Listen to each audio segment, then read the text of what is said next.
All right, so first step is open your document, and you're going to go to File, Print.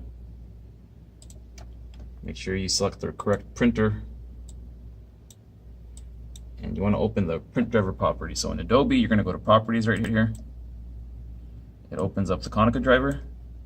On the My tab right here, you're going to scroll down, and under Output Method, you're going to go to Secure Print, and it's going to ask for your print ID and password. And that'll make more sense once we walk it up. But generally, most people make the ID and the password the same thing. So we would do 1, 2, 3, 4, 5 right here, for example, and 1, 2, 3, 4, 5 for the password. So on walk-up, you would enter this ID and this password, and it'll show any documents that you printed.